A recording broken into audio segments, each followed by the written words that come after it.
20 साल हो गए पशुपालन का काम करते हुए। तो और भी आप काम कर सकते थे, कैसे मन में आया कि नहीं हम पशुपालन का ही काम। 19 जानवर हैं, 19 जानवरों से कितना दूध का उत्पादन कर ले रहे हैं? इसमें दूध कम है जी, उनकी इच्छा है, कोई घूमे हमसे क्या मतलब। पशुपालन से रोग नहीं होगा ना शरीर में। क्या सलाह देंगे आप अपने तरफ से? मात्रा में देते हैं हम जैसे दे भाई कली जेल ये सब पिलाते हैं अच्छी चीज। कैलब जेल। हाँ कलब जेल कली मर्च जो पिला दिया आज रेस्टो वाले सब पिलाते थे हम। जी जी जी। और कभी कभी ऐसा होता है सर कि कोई गाय बच्चा दी भाई मिला पिला देते हैं ताकि ताप न लगे, इसमें तो हम नहीं बता पाएंगे भाई जी। इसमें हम कोई टिकट नहीं करें, हम देखते थे। नमस्कार साथियों, हम आ चुके हैं बनारस जिले के ब्यासपुर गांव में और यहाँ मिलवाएंगे एक ऐसे पशुपालक से जो कि पैर से विकलांग होते हुए भी उनकी एक ऐसी जज्बा कहेंगे, जुनून कहेंगे, जो कि पशुपालन के क्षेत्र में काफ़ी सराहनीय है। लगभग 19-20 जानवर रख के गांव में ही अपना जो है कि जीविकोपार्जन का कार्य कर रहे हैं और सरकार की तरफ से कोई अभी इनको कोई मदद नहीं मिला है। उसके बाद भी ये हिम्मत नहीं हारे हैं। लगभग 2-4 गाय से, अपना घर की गाय से इन्होंने स्टार्ट किया और धीरे धीरे जानवरों की संख्या बढ़ाते गए और 40 से 45 रुपए के रेट में ये दूध बेच के घर से ही आके लोग ले जाते हैं। तो कैसे क्या हुआ, क्या घटनाएं हुई उनके साथ, कहाँ दूध बेचते हैं, कैसे मैनेजमेंट करते हैं, और बिल्कुल साधारण ढंग से आप लोग देखेंगे। एक बगीचा है और बगीचे के अंदर जो है इन्होंने, चाहे जाड़ा हो, गर्मी हो, बरसात हो, बिल्कुल साधारण तरीके से इन्होंने पशुपालन का कार्य कर रखा है।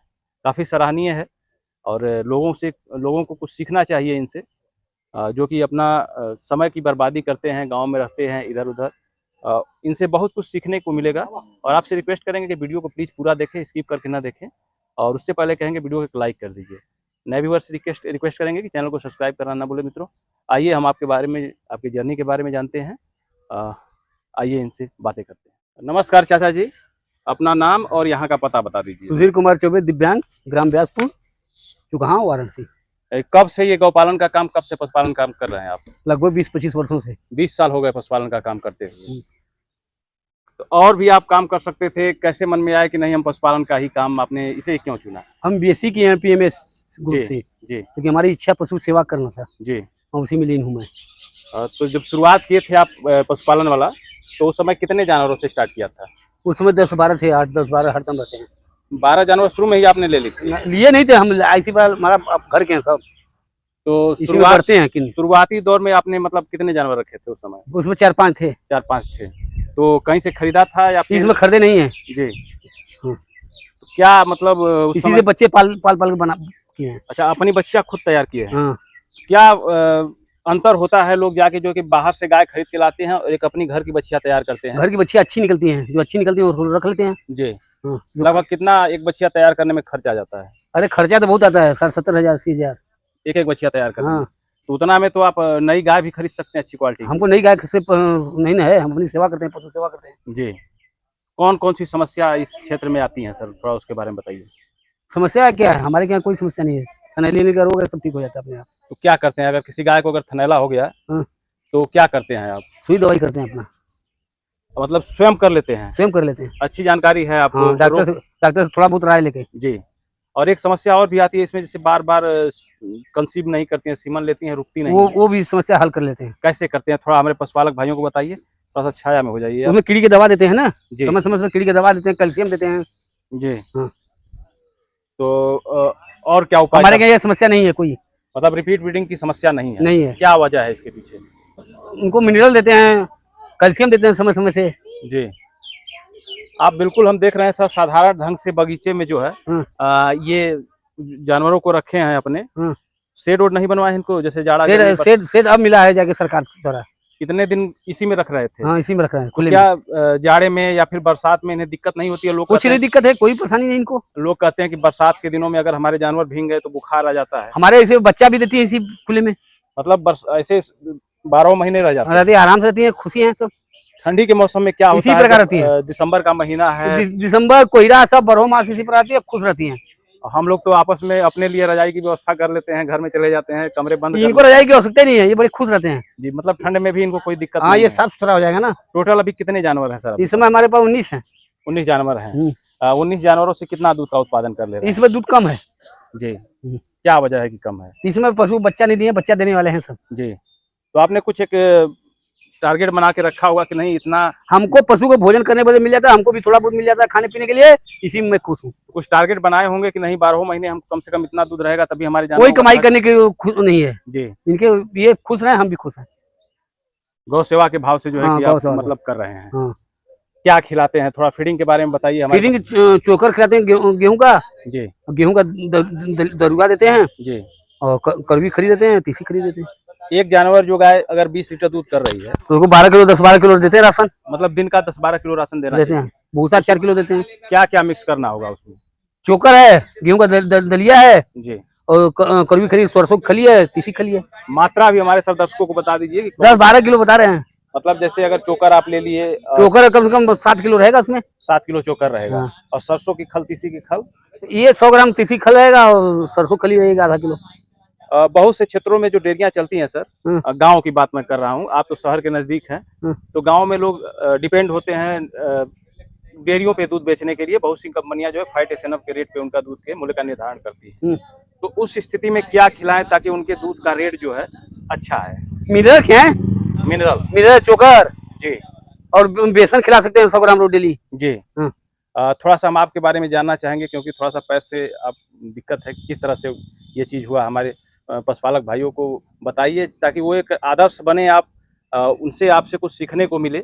इतने विषम परिस्थिति में भी आप जो है इतना कठिन परिश्रम। सब प्रभु की देन है, ईश्वर की देन है जी। एक छड़ी से चलता हूँ, एक हाथ से काम करता हूँ सब। उन बच्चों के लिए क्या कहेंगे सर जो कि आते हैं बाहर से, मतलब घर में मेहनत नहीं करते हैं और बाहर जाके 10-12 मेहनत करने से रोग नहीं होगा। 10-12 हज़ार की नौकरी जाके करते हैं बाहर, और गाँव में आते हैं तो 10-15 हज़ार की मोबाइल लेके घूमते हैं और इस कार्य को करना नहीं चाहते हैं, उन्हें क्या कहेंगे? भाई उनकी इच्छा जी, उनकी इच्छा, कोई घूमे, हमसे क्या मतलब।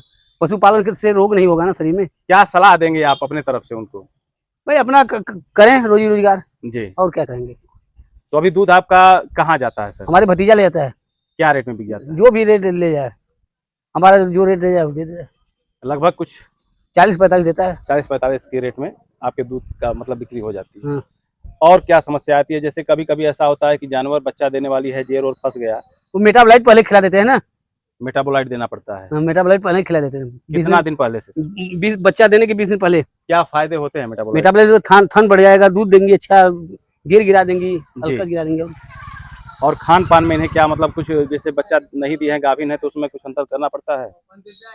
नहीं, 2 महीने बाद हो जाते हैं गर्भाशय, गर्भ धारण कर लेते हैं। मतलब बच्चा देने के 2 महीने बाद फिर गाभिन हो जाएंगे? हाँ, 2 महीने ये लेट करिए भैंस, अब इस पे लगते हैं, ये भी कर लेगी। अच्छा, हम देख रहे हैं सर, थोड़ा सा आप छाया में हो जाते तो ठीक रहता है। ठीक है, बोलिए।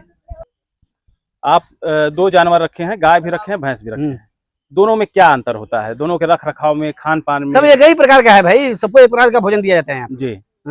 जो मिल्किंग पीरियड होता है गाय का अधिक होता है, भैंस का अधिक होता है। भैंस अच्छी है, सब हरियाणा नस्ल की भैंस है।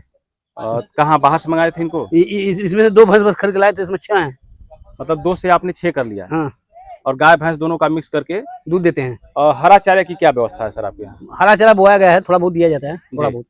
मतलब हरा चारा 12 महीने नहीं मिल पाता? नहीं, 12 महीने थोड़ा बहुत दिया जाता है, तो अधिक चारा नहीं दिया जाता। उसको जैसे जो उससे विटामिन मिनरल्स वगैरह मिलते हैं हरे चारे से, उसे भोजन कर लेती है, उसे कोई मिनरल नहीं मिलता है। जी। हरा चारा से कोई मिनरल नहीं मिलता है। तो अलग से कुछ कैल्शियम वगैरह या फिर? कैल्शियम देते हैं। कैल्शियम देते हैं, मिनरल भी देते हैं। कितनी मात्रा में देते हैं? हम जैसे दे भाई, कलीब जेल ये सब पिलाते हैं, अच्छी चीज। कैलब जेल? हाँ, कैलब जेल, कली मर्च, जो भी पिला दिया, आयुष्काल, जो भी पी ले कैल्शियम। जी जी। हाँ। तो जैसे सर होता है कितने लोग बच्चा देने के पहले देते हैं, बच्चा देने के बाद भी वो भी देते हैं। तो किस तरह से आप देते हैं? बच्चा जैसे देने वाली है उसको एक पिला देंगे, बच्चा देने के बाद एक पिला देंगे। जी। कभी कभी मतलब क्या वजह है जैसे कि आपके जानवर 2-3 महीने में सीमन ले रहे हैं? खान पान है, और एक दिन बाद कीड़ी की दवा दे के मिनरल चला दिया जाता है। जी। और जो जानवर लेट किए उसके लिए क्या करते हैं? लेट करेंगे नहीं, उनको 3 महीने जाते जाते उनको होना है नहीं होना। जी, 3 महीने के अंदर मतलब कंसीव कर जाते हैं। हाँ। और जो बच्चियां आप पालते हैं, थोड़ा सा उसके बारे में बताइए, क्या किस तरह से उसको 0 डे से क्या करते हैं, जैसे आपकी बच्चियां अपनी जल्दी तैयार हो जाती हैं? बच्चियां 1-1.5 साल की होंगी, उनको मिनरल चलाते हैं उनको। जी। हाँ। सीमन वगैरह कौन सा यूज करते हैं? सीमन जो फिजिशियन होता है वही लेते हैं। HF का सीमन यूज करते हैं। क्या कास्ट में आ जाता है आपके यहाँ? वो तो हम आते हैं सब 200 और 250 में हो जाता है। जी। 250 मतलब सीमन का लेते हैं, तो एक ही बार में कंसीव कर जाती हैं? और क्या क्या समस्याएं हैं? क्योंकि कोई समस्या नहीं है, बहुत दिन से पशुपालन का काम कोई समस्या नहीं है भाई। जो नया युवा है शुरू करता है तो तो उसको थोड़ा समस्या ज़्यादा आती है। जो ज़्यादा दिन से कर रहा है तो उसको अनुभव हो जाता है। और बता रहे थे कि दवा ववा भी हम कर लेते हैं अपने से। दवा हम सब कर लेते हैं पशुओं का। गर्मी में एक समस्या आई थी, जैसे जानवर हाँफने लगे, मुंह से लार गिराते थे, दूध का घट जाते थे, हाँ। तो उसके लिए पशुपालक भाई को क्या व्यवस्था करनी चाहिए कि इस तरह की समस्याएं ना आए? अरे खुले में बांधे, जी रेस्टो वाली सब पिलाते थे हम। जी जी जी। हाँ। और कभी कभी ऐसा होता है सर कि कोई गाय बच्चा दी भाई और मिनरल पिला देते हैं एक ताकि डेढ़ ताप न लगे उनको। जी 1-1.5 महीना तो बड़ा बढ़िया दूध देती है, और एक ही 1.5 महीने के बाद पता नहीं क्या होता है, अचानक उसका दूध कम हो जाता है। क्या वजह होती है? नहीं, पशुओं का दूध कम नहीं होता है, जी, उनके खान पान से दूध कम होता है। तो क्या उसे खिलाए पिलाएंगे ताकि फिर रिकवर हो जाए? जिस प्रकार से बच्चा देने के बाद खिलाते हैं उसी प्रकार शुरू से अंत तक खिलाना चाहिए। जी। और कुछ एनर्जी बूस्टर वगैरह भी देते हैं? हाँ, वो तो कभी खाल के रेस्टो वो क्या बोला जाता है, एनाबोलाइट सब देते हैं। जब एनाबोलाइट। बच्चा देनी है तो 15 दिन के बाद आवश्यकता के अनुसार जी। उनको आवश्यकता है कि दिया जाएगा, नहीं तो आवश्यकता नहीं दिया जाएगा। क्या लक्षण होते हैं सर, जैसे ये गाय है, हाँ। क्या लक्षण दिखाएगी कि नहीं अब ये कीड़ी की दवा देने योग्य हो गई है, इसको कीड़ी की दवा दे 3 महीने में कीड़ी की दवा चला देते हैं वैसे ही हम। परमानेंट चलाते हैं? हाँ। और जो गाय बच्चा दी है, छोटे बच्चों को क्या करते हैं? छोटे बच्चों को भी 15 दिन बाद कीड़ी की दवा चलाते हैं। जी। कंपनियां सर जैसे बहुत तरह की फीड बनाती हैं। सबसे बढ़िया एग्रीमीन है, एग्रीमीन। मिरबेक का। जी, एग्रीमीन चिलेटेड। मिरबेक। तो उसको कितनी मात्रा में देना चाहिए? 100 ग्राम प्रतिदिन पशु को। हर पशु को 100 ग्राम प्रतिदिन देना चाहिए। और गाभिन पशु को नहीं देना चाहिए। गाभिन पशु को नहीं देना चाहिए। नहीं देना चाहिए, क्यों सर? अरे उससे क्या भाई, बिगड़ जाएगा, बन जाएगा, क्या फायदा इससे देने से। जी। और नए युवाओं के लिए आप क्या कहना चाहेंगे, जो कि नया युवा जो है कि पशुपालन के क्षेत्र में आना चाहता है, डेयरी फार्मिंग करना चाहता है, तो उनको आप अपने तरफ से क्या सलाह देना? उनको करना चाहिए। जी। पशु सेवा अच्छी सेवा है। किस तरह से करें ताकि उसमें धन के लोभ में करेंगे ना तो नहीं कर पाएंगे ना। जी। हाँ। निस्वार्थ भाव से सेवा करना चाहिए। अच्छा, कोई पशुपालक अगर गाय खरीदने जा रहा है सर, हाँ। तो गाय खरीदते समय कौन कौन सी सावधानियां बरतनी चाहिए और क्या देख के गाय खरीदना चाहिए ताकि ये लगे कि हाँ गाय दुधारू हो, अधिक दूध दे उनके यहाँ? इसमें तो हम नहीं बता पाएंगे भाई। जी। इसमें हम कोई टिकट नहीं करें, हम देखते तो एक बार सोचते।